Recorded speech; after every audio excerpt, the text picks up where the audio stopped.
Plugger number one, truck CB sales here with a Truckerized tune-up report for Brian in Georgia. Guys, there's Cool Breeze down there in Alamo. Y'all can listen to 28 in the background.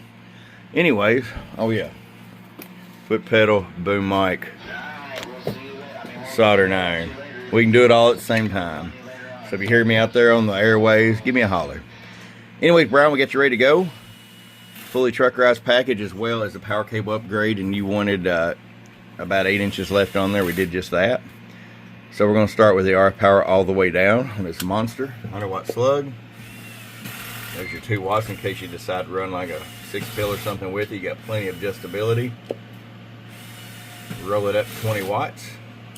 Now I'm going to show you average power swing. Hello, 71 bird. 250 watt slug and peak. Hello, 145 PEP.